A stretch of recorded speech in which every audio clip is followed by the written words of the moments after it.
کل صبح کے لیے دوبارہ معاملہ ایڈجرن ہو گیا ہے اور اس کی وجہ سرکار کے ایک ہی وکیل انہوں نے اپوائنٹ کیے ہیں، نقوی صاحب۔ انہوں نے اپنی کوئی آج مجبوری کا اظہار کیا ہے اور اس مجبوری کی وجہ سے وہ اس اہم مقدمے میں آج پیش نہیں ہوئے۔ تھوڑی سی حیرت اور حیرانگی تو ہوئی ہے کہ سپریم کورٹ میں معاملہ کل سے آج کے لیے آیا، تو ایکسپیکٹ یہی کر رہے تھے کہ وہ آ کے اپنا مقدمہ ڈیفینڈ کریں گے، مگر آج وہ کورٹ میں نہیں آئے۔ تو آج ایک دفعہ پھر سرکار کی جانب سے التوا ہوئی ہے اور کیس آج سے کل صبح 10:30 بجے کے لیے دوبارہ بینچ نے ایڈجرن کر دیا ہے۔ ہم نے اپنا اعتراض بہت پرزور اعتراض جو ہے وہ اٹھایا کہ یہ معاملہ نیچے ہائی کورٹ میں بھی 5 سے 6 ماہ تک التوا کا شکار رہا ہے اور یہ بیلیں ڈیسائیڈ نہیں ہوتی رہی۔ تو یہ رویہ سپریم کورٹ میں نہ اپنایا جائے۔ سپریم کورٹ کا اٹس دی ہائیسٹ کورٹ۔ تو ہم نے اپنا جو پروٹیسٹ ہے اور جو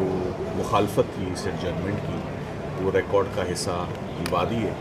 چیف جسٹس صاحب کی طرف سے ایشورنس ہے کہ انہوں نے مقدمہ پڑھ لیا ہے تمام فاضل ججز نے، اور کل وہ مقدمے کی آگے سماعت ہوگی اور انشاءاللہ کل فیصلہ۔ اچھا سلمان صفدر صاحب، یہ بتائیے گا کہ آج ہم نے جو حکومت سرکار کے گواہ تھے ان سے پوچھا کہ یہ کس نوعیت کا مقدمہ ہے، تو انہوں نے کہا کہ جو گواہ ہیں جو پاکستان تحریک انصاف، اور آپ لوگ کہتے ہیں کہ شہادتوں اور گواہوں کے اوپر یہ کیس کھڑا ہے، وہ کہتے ہیں کہ ہمارے جو بیان ہے وہ دیکھ لیں، ایسا کوئی مقدمہ جو گواہوں کے اوپر جو آپ لوگ کہتے ہیں کہ ٹیبل کے نیچے چھپا تھا، اس سے تو سرکار آپ کے خلاف بیان دے گئی ہے، تو ایسا کوئی ہم نے کوئی بیان ہی نہیں جمع کرایا۔ دیکھیں، یہ تو سرکار کا جو موقف رہا ہے نا اس پورے کیس میں، وہ بڑا عجیب و غریب رہا ہے، اور میں اکثر یہ آپ نے مجھے کہتا سنا ہوگا کہ 2-3 ماہ پہلے آپ نے دیکھا کہ سرکار نے کہا کہ عمران خان صاحب کے ٹیسٹ کروانے ہیں تو اور کچھ ایویڈنس کلیکٹ کرنا ہے۔ یہ سب سے میرے حساب سے ڈینجرس اور خطرناک موو تھی، ڈیمیجنگ موو تھی فار پروسیکیوشن، کہ جب وہ 2 سال گزرنے کے بعد یہ کہیں کہ ہم نے ابھی ایویڈنس کلیکٹ کرنا ہے اور ہمارے پاس اس وقت تک ایویڈنس موجود نہیں ہے۔ تو میرا خیال ہے کہ میں حیران نہیں ہوا کہ اگر پولیس والے یہ کہہ رہے ہیں، ان کے پاس جو ایویڈنس ہے وہ بالکل انسیٹسفیکٹری ایویڈنس ہے، وہ that evidence is not reliable, وہ evidence is discarded, that is rejected by number of courts. ضمانتوں میں بھی اس ایویڈنس کو فردر انکوائری قرار دیا گیا اور ٹرائل کورٹ نے پورا ایویڈنس ریکارڈ کر کے بھی۔ میں آپ کو ارج کروں گا کہ آپ میاں والی کی ایف آئی آر ہے پی ایف بیس کی،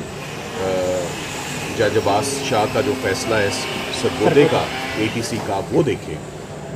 اور اس کے ساتھ آپ شاہ محمود قریشی صاحب کے آرڈرز دیکھ لیں، آپ فواد چودھری صاحب کے آرڈرز دیکھ لیں، تو یہ گواہ بالکل ریلائبل نہیں ہے۔ شاید یہی وجہ ہے کہ چونکہ کیس بہت کمزور پڑ گیا ہے، کافی زیادہ کمزور پڑ گیا ہے، تو سرکار اب جو ہے وہ اس طرح کے ٹیکٹکس، مگر ایسے tactics supreme court of Pakistan میں